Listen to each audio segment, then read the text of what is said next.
one of these, do you wish that Chip was still here doing this so that you didn't have to go through this? No, I mean it's part of the deal, and had a very eventful and productive week here, I think. Yeah. What else have you done other than this media day? You've been down here for a week, or I guess you were over? No, we were in the East Coast. Yeah, we were in Hartford and Bristol, and then here. How was the experience for you? This is new for you, obviously. It was good. It was good to be around the other coaches and spend some time with them and kind of, surreptitiously pick their brain a little bit. But it was great. It was great to be at the ESPN campus. Very professional organization. You can see, why they've done what they've done, culminating today. You've been here at Media Day. You've been run through the gauntlet of interviews. What's the most difficult question someone's asked you that you've had to answer? I don't know. There were a couple, favorite movie and favorite band and favorite food, and that was probably the most difficult. But all in all, it's been okay.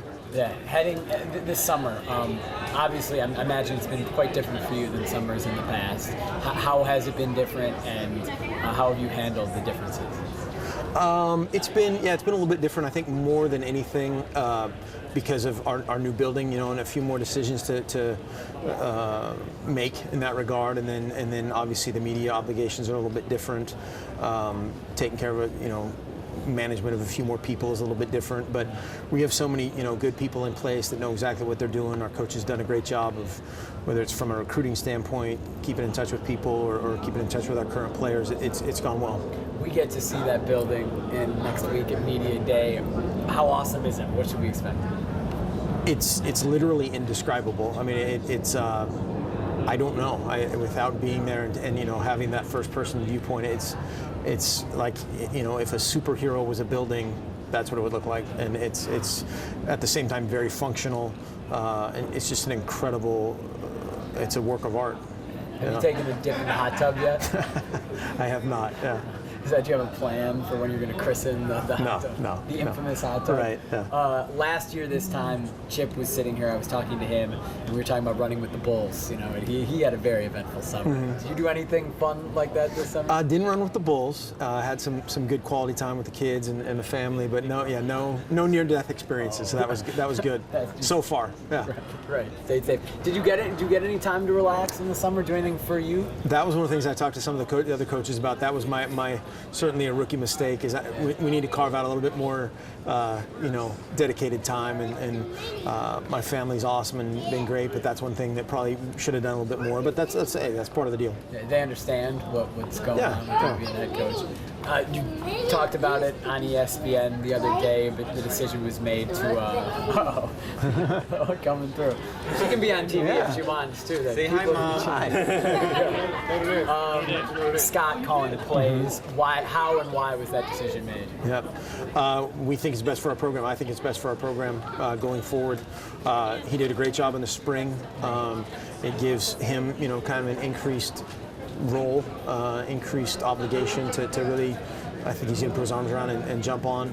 And then also, we're still going to do it together. We're going to do it together. Our offensive staff, a bunch of veteran guys are going to do it together.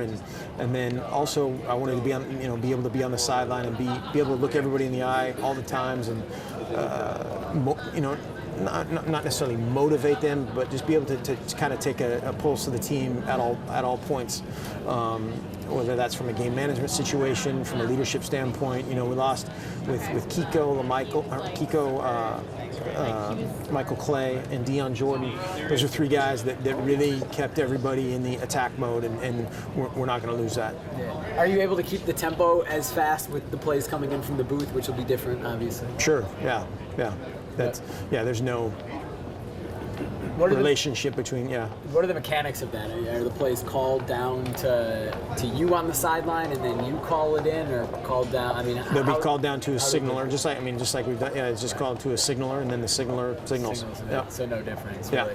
Is it any part of you wanted to call? I mean, it seems like it'd be fun to call plays. Absolutely. Is there part of you that wanted to do that because it'd be fun? Absolutely. It's that, and then just the individual day-to-day interaction with the players. That's the toughest thing that you miss. But we can still make that work. I mean, that's still going to be a part of it, and I'll never, be completely out of it. D'Anthony Thomas is a guy who's had kind of this multifaceted role for you guys over the past few years. Chip was his position coach. Chip would talk about. You know, in position meetings, he would go meet with Chip. Who's he going to meet with now?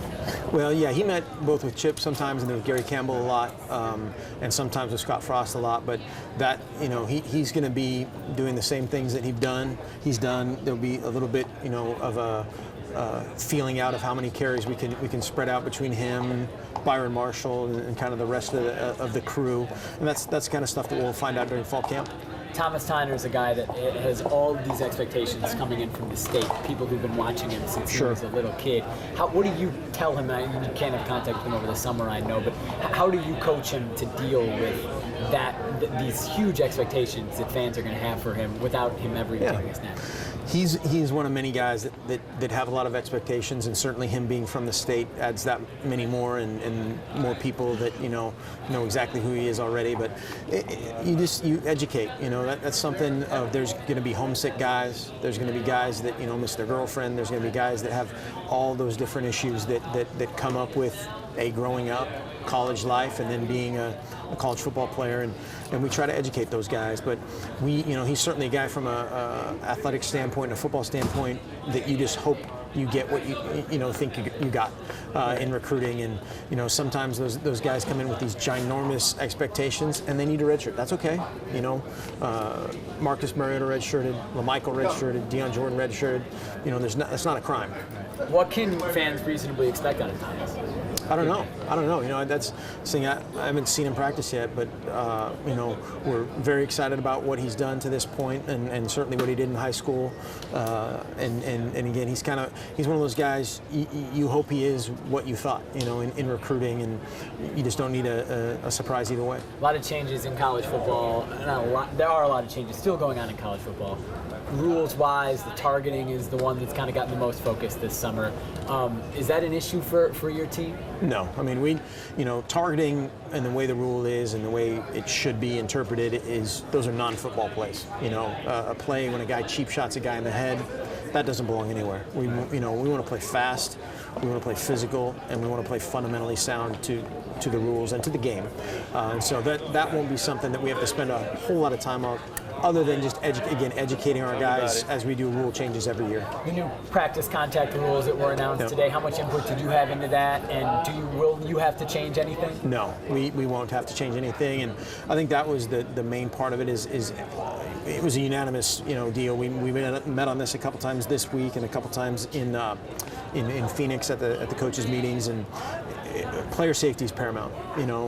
Again, playing fast and physical and fundamental football is also paramount, and how that meshes together is where you have to think safety first, and it's not going to impact anybody in terms of being tough, of being physical, of being able to have collisions, but it just puts kind of on paper our commitment to player safety. And I think the Pac-8, Pac-10, Pac-12 has always been a pioneer in student athlete issues of whether it's female athletes or more sports, all those things. I think the conference has been a leader in that regard for a long time. Finally, there's been rumblings from other coaches across the country that say that hurry-up offenses should be illegal, essentially. There should be rules in place to slow down offenses. You guys run it as fast as anybody. Yeah. When you hear that, what do you think? I shake my head. I mean, so if those teams are behind by 14 with 2 minutes left, can they do it? Or it's just a reaction for what a lot of people is a fad. For us, it's not a fad. The run and shoot was going to take over college football. The wishbone was going to take over college football. Zone blitz was going to take over everything. There's all these things are so cyclical that this is a phase. Cool.